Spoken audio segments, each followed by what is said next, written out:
تمام تعریف اللہ تعالیٰ کے لیے اور درود و سلام جان دو عالم حضرت محمد مصطفیٰ صلی اللہ علیہ وآلہ وسلم پر۔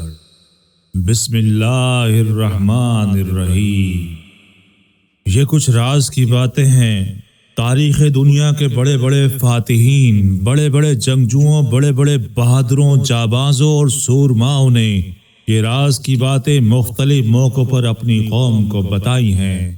ہم نے بڑی محنت سے حکمت و دانائی کے یہ موتی آپ کے لیے منتخب کیے ہیں تاکہ آپ اور ہم بھی ایک عظیم فاتح قوم بن جائیں۔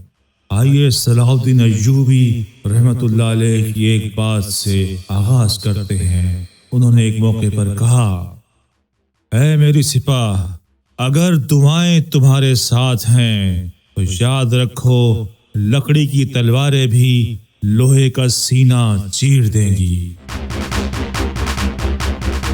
خدا کسی لشکر کے بیچ میں نہیں رہتا، خدا دل میں رہتا ہے۔ جس لشکر کے دل میں خدا رہتا ہے وہ لشکر دشمن کو تباہ کر دے یا خود تباہ ہو جائے، ہر حال میں فاتح کہلاتا ہے۔ کمزور ہو تو طاقتور نظر آؤ، طاقتور ہو تو کمزور نظر آؤ۔ جس فوج میں خطیب جتنے اچھے ہیں وہ فوج اتنی زیادہ پرجوش اور طاقتور ہے۔ انصاف بہت آہستگی سے علاج کرتا ہے لیکن مرض کو جڑ سے ختم کر دیتا ہے، اور مرض کی جڑ کا نام جنگ ہے۔ سارا راز ہی یہ ہے کہ دشمن کو الجھائے رکھو تاکہ وہ تمہارا اصل ارادہ نہ جان سکے۔ جیتنے والا بڑا جنگجو نہیں ہوتا، فوراً اور آنن فانن جیتنے والا دراصل بڑا جنگجو ہوتا ہے۔ طویل جنگ سے آج تک کسی قوم نے کوئی فائدہ نہیں اٹھایا۔ اپنے سپاہیوں کے ساتھ اپنے بیٹوں جیسا سلوک کرو، موت کی وادی میں بھی جاؤ گے تو وہ بلا جھجک تمہارے ساتھ ساتھ جائیں گے۔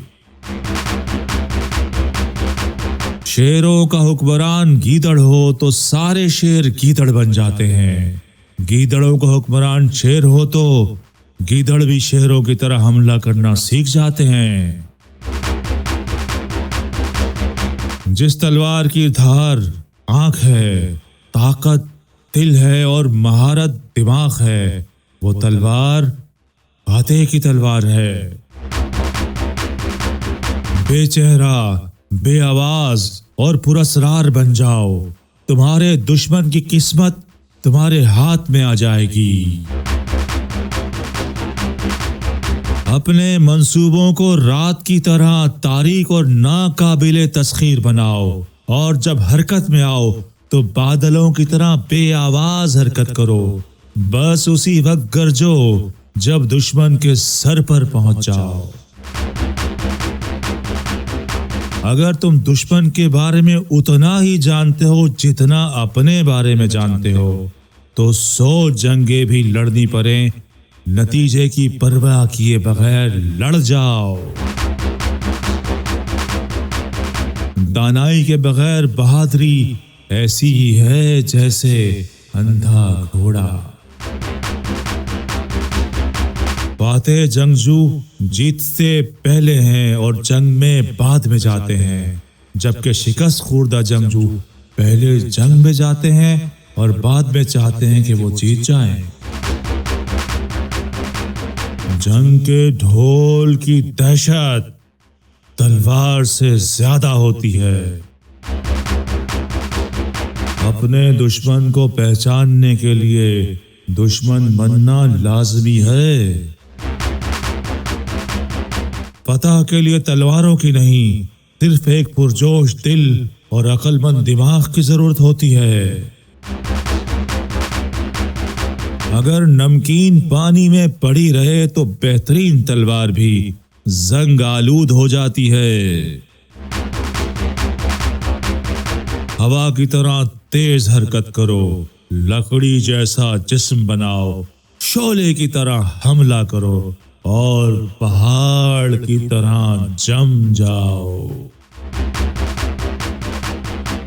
دشمن اگر آرام کر رہا ہو تو اسے بے آرام کر دو، پیٹ بھر کر کھا رہا ہو تو خوراک چھین لو، کہیں آباد ہو جائے تو برباد کر دو۔ اگر تم میں صبر ہے کہ تم دریا کے کنارے دشمن کا انتظار کر سکو تو بہت جلد دریا تمہارے دشمن کی لاشوں سے بھر جائے گا۔ خود کو اچھی طرح پہچانو، اگر خود کو پہچان لیا تو تم جو جنگ شروع کرو گے وہی جنگ جیت جاؤ گے۔ 100 جنگیں لڑنا اور 100 کی 100 جیتنا کمال نہیں ہے، جنگ لڑے بغیر جیت جانا کمال ہے۔ اسے غصہ دلواؤ، حملہ کرنے پر اکساؤ، میدان میں آنے پر مجبور کر دو، کیونکہ جب تک دشمن چھپا ہوا ہے تمہاری شکست یقینی ہے۔ بہترین جنگجو خود حملہ نہیں کرتا بلکہ دشمن کو حملہ کرنے پر مجبور کر دیتا ہے۔ دفاع کا بہترین ذریعہ حملہ ہے اور حملے کی بہترین منصوبہ بندی دفاع ہے۔ بڑی فتح ہمیشہ چھوٹی فوج سے حاصل کی جاتی ہے۔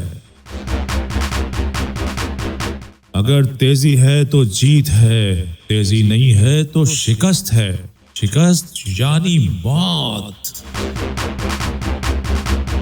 جنگ کے 2 فریق ہیں، ایک دشمن ہے اور ایک تم خود ہو۔